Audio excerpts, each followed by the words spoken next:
21 प्रकार के नरक। कौन सा पाप करने पर व्यक्ति को कौन से नरक की प्राप्ति होती है। अब नरक का बड़ा विस्तृत वर्णन है। कौन पाप करो तो कौन नरक में जाओ, और वहां किस प्रकार की यातनाएं दी जाती हैं। लोग कहते महाराज ये नरक स्वर्ग सब झूठा है, यही नरक है यही स्वर्ग है, लेकिन ऐसी बात नहीं। नरक और स्वर्ग की सत्यता है, यहां भी है। नरक और स्वर्ग है क्या? बोले पुण्य का फल भोगने के लिए स्वर्ग और पाप का फल भोगने के लिए नरक। और पुण्य का फल और पाप का फल, जो छोटे छोटे पुण्य हैं छोटे छोटे पाप हैं, उनका फल भोगने के लिए यहीं पर व्यवस्था है। जैसे व्यक्ति कोई छोटा अपराध करता है तो धारा 151 लगती है, तो क्या होता है? बोले सीधे सीधे थाने से ही जमानत हो जाती है, निजी मुचलका भर करके आप वहीं से छूट के चले आओ। लेकिन कोई बड़ी धारा लग गई, बोले तब जेल ही जाना पड़े, फिर तो हाई कोर्ट से ही जमानत होगी। उसी प्रकार जो छोटे छोटे पाप हैं उन पापों का फल तो यही जीव भोग लेता है, लेकिन जो बड़े बड़े पाप हैं उन पापों का फल यहां भोगना संभव नहीं। इसलिए उन पापों का फल भोगने के लिए जीव को नरक में जाना पड़ता है। क्यों? बोले यहां वो व्यवस्था नहीं हो सकती। क्यों? बोले जैसे किसी व्यक्ति ने एक व्यक्ति की हत्या की, तो उसको यहां का न्यायालय क्या दंड देगा? बोले ज्यादा से ज्यादा दंड देगा तो मृत्यु का दंड देगा। बोले फांसी चढ़ा दो, आजीवन कारावास चाहे मृत्यु दंड। और जिसने 50 व्यक्ति की हत्या की, 100 व्यक्ति की हत्या की, बम विस्फोट कर दिया, हजारों मर गए, उस व्यक्ति को इस देश का न्यायालय, इस पृथ्वी के किसी भी देश का कोई कानून क्या दंड देगा? बोले यही दंड देगा, फांसी चढ़ा दो, इससे ज्यादा क्या कर सकते। तो जिस व्यक्ति ने 500 व्यक्ति को मारा उसको भी फांसी, और जिसने 5 व्यक्ति को मारा उसको भी फांसी, और जिसने 1 को मारा उसको भी फांसी। तो दंड बराबर कहां हुआ? ये दंड तो दंड नहीं हुआ। उचित दंड तो यह है कि जिसने 500 व्यक्ति की हत्या की उसका पाप ज्यादा है, उसको ज्यादा दंड मिलना चाहिए। और अधिकतम दंड आप मृत्यु दंड ही दे सकते हैं, उससे ज्यादा दे नहीं सकते। क्यों? बोले एक ही बार में आदमी मर जाएगा, दोबारा मारने लायक रहेगा नहीं। तो फिर उसके अन्य पापों का प्रायश्चित्त कैसे होगा? जिसने 5 व्यक्ति की हत्या की उसको भी मृत्यु दंड, जो 500, 5000, 5 लाख मारे उसको भी आप मृत्यु दंड ही दे पाएंगे, इससे ज्यादा कुछ नहीं दे पाएंगे। तो ये न्याय नहीं हुआ। न्याय तो यह है कि जिसने 50 व्यक्ति की हत्या की उसको 50 बार मरने के बराबर कष्ट हो, तब उसके पाप का प्रायश्चित्त हो। बोले ये व्यवस्था मृत्युलोक में संभव नहीं, इसीलिए भगवान ने नरक बनाया है। वहां ले जाकर के उसको उतना ही दंड दिया जाएगा, और जब तक उसके पापों का प्रायश्चित्त नहीं हो जाएगा तब तक उसे दंड देते रहेंगे। वहां व्यक्ति मरेगा नहीं। क्यों? बोले यहां के शरीर की एक सीमा है, यहां के शरीर की एक सीमा है। यहां सीमा से ज्यादा आप सुख नहीं भोग सकते, सीमा से ज्यादा आप दुख नहीं भोग सकते। इस शरीर से इसकी एक निश्चित सीमा है। इस शरीर से ज्यादा सुख भोगोगे संभव नहीं है। सीमा से ज्यादा सुख नहीं भोग सकते, शरीर सहन नहीं करेगा। और सीमा से ज्यादा दुख नहीं भोग सकते, शरीर सहन नहीं करेगा। अत्यधिक पीड़ा होगी तो व्यक्ति मर जाएगा। और बहुत ज्यादा सुख मिल जाए, बोले इच्छा तो बहुत है महाराज खूब खाएं रबड़ी, 1 किलो रबड़ी खा गए लेकिन अभी मन नहीं भरा, बोले और खा लो 2 किलो। बोले तब तो मरिए जाओगे, कुछ ना कुछ अनर्थ हो जाएगा। सुख भोग नहीं सकते, इच्छा तो रहेगी लेकिन शरीर की एक सीमा है। इसलिए अत्यधिक सुख भोगने के लिए स्वर्ग और अत्यधिक दुख भोगने के लिए नरक, और दोनों जगह पर अलग अलग शरीर प्राप्त होता है, उसको यातना शरीर कहते हैं। स्वर्ग में जो शरीर मिलता है सुख भोगने के लिए वो देव विग्रह, देव शरीर होता है, देव शरीर से सुख भोगते हैं। और नरक में जाकर के जो दुख भोगते हैं उसका नाम यातना शरीर है। वो यातना भोगने के लिए स्पेशल शरीर परमात्मा के द्वारा दिया जाता है, और उस शरीर की विशेषता होती है कि उसको चाहे काटो चाहे तोड़ो प्राण नहीं निकलेगा, दुख होगा। क्यों? बोले दुख भोगने के लिए ही मिला है, मर गया तो दुख कहां से भोगेगा? मर जाएगा तो दुख नहीं भोग सकता, इसलिए उसको यातना शरीर देकर के उसके सारे पापों का प्रायश्चित्त कराया गया। कहते महाराज नरक बना करके भगवान ने तो बड़ा गड़बड़ किया। भगवान तो बड़े दयालु हैं, ये नरक भगवान बनाते क्यों हैं? बोले इस नरक बनाने में भी भगवान की दयालुता है। किस प्रकार से? बोले जैसे मां बच्चे के ऊपर दया करती है, ठंडियों के दिन में बच्चे स्नान नहीं करते, छोटे बच्चे डरते हैं पानी से, तो मां सोचती चलो आज नहीं कल, कल नहीं परसों। 2-4 दिन बीतते बीतते जब वो स्वयं स्नान करने को तैयार नहीं होते, तब मां उनको पकड़ती, कहती चलो स्नान करो। अब वो रोता है, चीखता है, चिल्लाता है।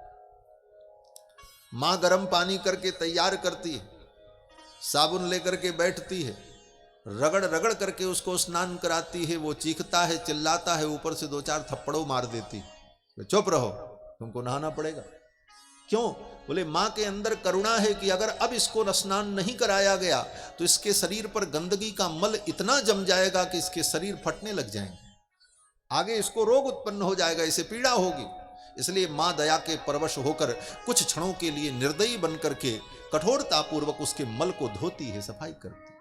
उसी प्रकार भगवान देखते हैं इस जीवात्मा के ऊपर इतना पाप चढ़ गया है कि अब ये अपने से अपने पाप को नहीं धो सकता, इसलिए नरक में ले जाकर के उसकी सफाई की जाती, ब्लीच किया जाता है, धुलाई करके भगवान उसे शुद्ध कर देते, पवित्र कर देते। इसलिए नरक का निर्माण भगवान करते हैं। उस नरक के निर्माण में भी भगवान की करुणा है। जब नरक का वर्णन किया तो राजा परीक्षित डर गए। बोले महाराज इतना दुख नरक में होता है? अगर व्यक्ति ने पाप किया ही है तो नरक की इन यातनाओं से बचने का उपाय क्या है? तो सुखदेव जी ने कहा एक उपाय है। बोले क्या? बोले केचित केवलया भक्त्या वासुदेव परायणाः अघम धुन्वन्ति कार्ष्णेन निहारमिव भास्करः। केवल भगवान की भक्ति के द्वारा जन्म जन्मांतर के सारे पाप समाप्त हो सकते हैं। भक्ति की ये विशेषता है। कितना भी जीव ने पाप किया हो, लेकिन अगर आज वो संकल्प कर ले कि अब हम पाप नहीं करेंगे और हे प्रभु आप मेरे पापों को क्षमा कर दो, आगे मैं कोई पाप नहीं करूंगा, अब आपके चरणों की भक्ति करूंगा, तो भगवान इतने दयालु हैं कि उसके पाप को उसी क्षण माफ कर देते, क्षमा कर देते। भगवान की भक्ति से जन्म जन्मांतर के पाप नष्ट हो जाते। एक जन्म में की गई भक्ति उसके कई जन्मों के पाप को समाप्त कर देती। इसीलिए गीता में भगवान ने सबसे अंत में यही कहा कि अहम त्वा सर्व पापेभ्यो मोक्षयिष्यामि। हमारे यहां जब मंत्र की दीक्षा दी जाती है तो चरम मंत्र के रूप में यही मंत्र दिया जाता है, सर्वधर्मान परित्यज्य माम एकम शरणम ब्रज अहम त्वा सर्व पापेभ्यो मोक्षयिष्यामि मा शुच। ये गीता का अंतिम उपदेश है। भगवान कहते हैं सब धर्मों को छोड़कर तुम मेरी शरण में आ जाओ, मैं तुमको सब पापों से मुक्त कर दूंगा। मां शुचक, चिंता मत करो, लेकिन शर्त यह है कि आगे तुम कोई पाप मत करना, अब तुम सही से जीवन जियो, यह शर्त है भगवान की। इसीलिए इस मंत्र का उपदेश किया जाता है, शरणागति का।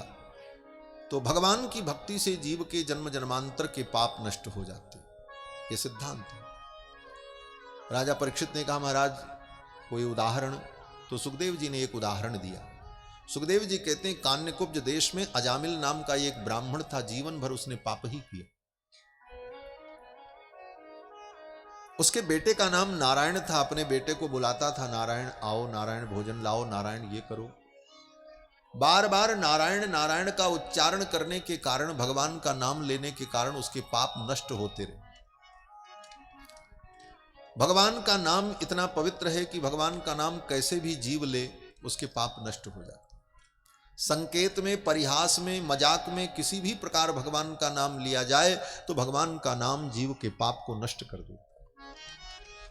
अजामिल नहीं जानता था, वो तो सोचता था हम अपने बेटे को बुला रहे हैं, नारायण इधर आओ, नारायण ये करो। एक दिन वो बीमार पड़ा, यमराज के दूत उसे लेने आए, तो आदत उसकी पड़ी थी, अपने बेटे को बुलाया, अरे नारायण बचाओ। यमराज के दूतों को देखा और डर गया। दूरे क्रीडन का सक्तम पुत्रम नारायणाह्वयम्। दूर खेलते हुए अपने पुत्र नारायण को बुलाया। उसी समय भगवान नारायण के पार्षद आ गए। नारायण के पार्षदों ने जमराज के दूतों को डांटा, बोले इसे छोड़ के जाओ। जमराज के दूतों ने पूरी चार्ज सीट दिखाई, बोले इसके ऊपर इतने इतने चार्ज हैं, इसको हम ले जाएंगे। भगवान के दूतों ने कहा कुछ नहीं, इसने भगवान का नाम लिया है। जमराज के दूतों ने कहा इसने अपने बेटे का नाम लिया है। भगवान के दूतों ने कहा इसके बेटे का नाम तो 10 साल पहले नारायण पड़ा, लेकिन ये नारायण नाम तो मेरे प्रभु का सनातन नाम है, अनादिकाल से। और भगवान के नाम की महिमा है, जीव कैसे भी भगवान का नाम ले उसका कल्याण होता है। अरे इतना ही नहीं, भगवान का नाम अगर सीधा ले तो कल्याण होता ही है, उल्टा भी ले तो कल्याण होता है।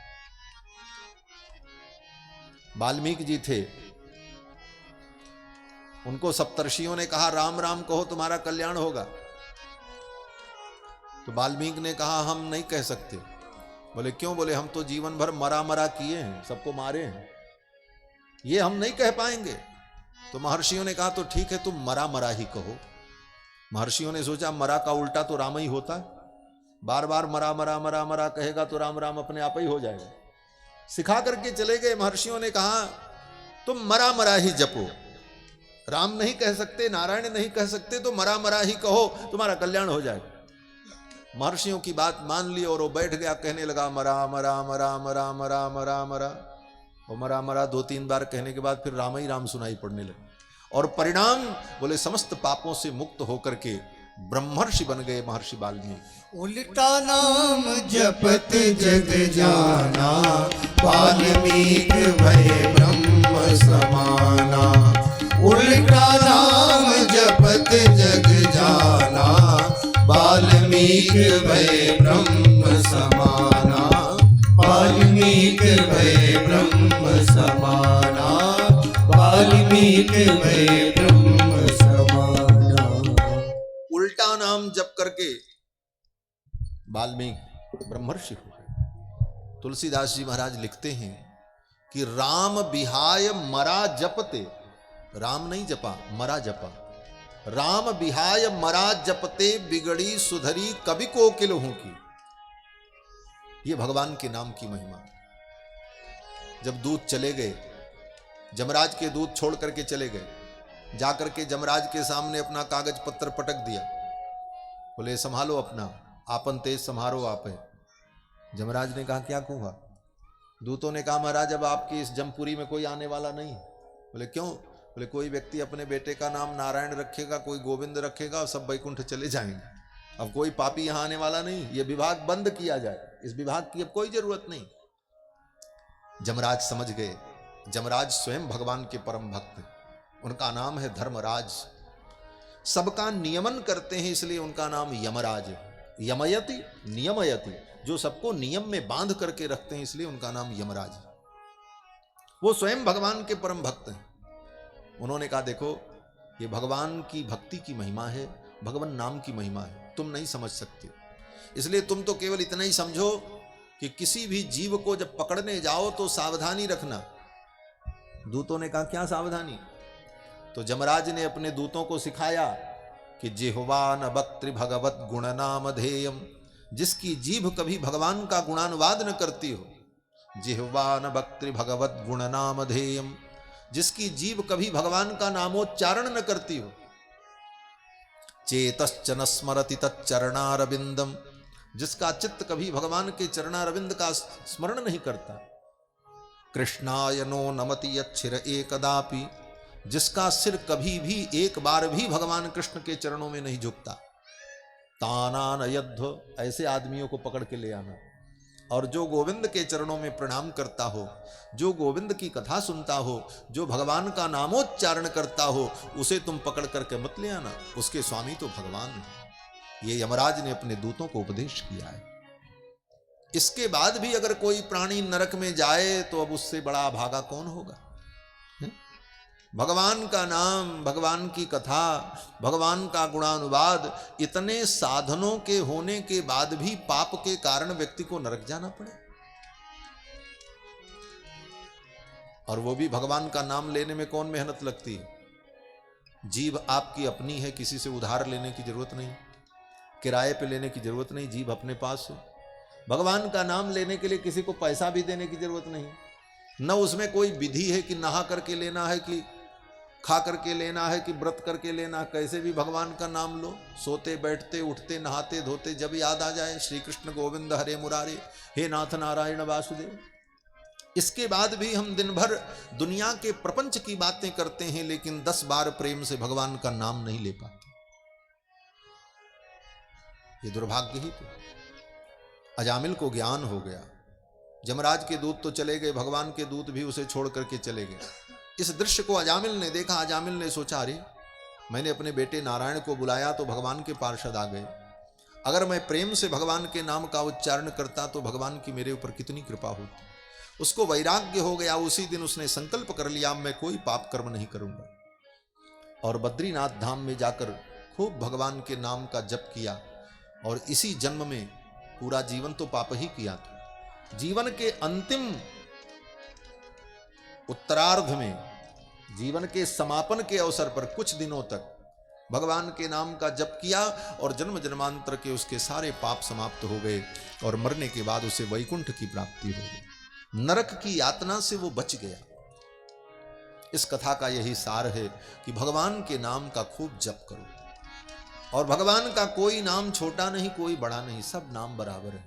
चाहे कृष्ण कहो, चाहे गोविंद कहो, चाहे राम कहो, चाहे नरसिंह कहो, भगवान के सभी नाम बराबर हैं। कोई नाम छोटा नहीं, कोई नाम बड़ा नहीं, सब नाम भगवान के बराबर हैं। और भगवान का नाम लेने से जीव के सारे पाप नष्ट हो जाते हैं। और गोस्वामी तुलसीदास जी ने तो अंतिम उपदेश यही दिया। गोस्वामी तुलसीदास जी कहते हैं कि अल्पतो अवधि जीवता में बहु सोच पोच। जीवन में समय बहुत कम है, आधा से ज्यादा जीवन तो बीत गया है। अल्पतो अवधि जीवता में बहु सोच पोच, और जो बचा है उसमें भी कितनी चिंताएं हैं, कितने काम हैं। अल्पतो अवधि जीवता में बहु सोच पोच, करीबे को बहुत कुछ काह काह कीजिए। करने को बहुत है, क्या क्या करोगे। पारना पुराणन को वेदहूं को अंत नहीं, बाणी तो अनंत मन कहाँ कहाँ दीजिए। वेद पुराण शास्त्र में कितनी बातें लिखी हैं, क्या क्या करोगे, कहां तक कर पाओगे, समय कहां करने का। काव्य की कला अनंत छंद को प्रबंध बहु, राग तो रसीली रस कहां कहां पीजिए। बोले तब तो कहते हैं, सब बातन की एक बात तुलसी बताए जात, जन्म जो सुधारा चाहो राम नाम लीजिए। बस भगवान का नाम लेते रहो, राम ही सुमिरिय गाइए राम। भगवान का नाम उच्चारण होता रहे, उठते बैठते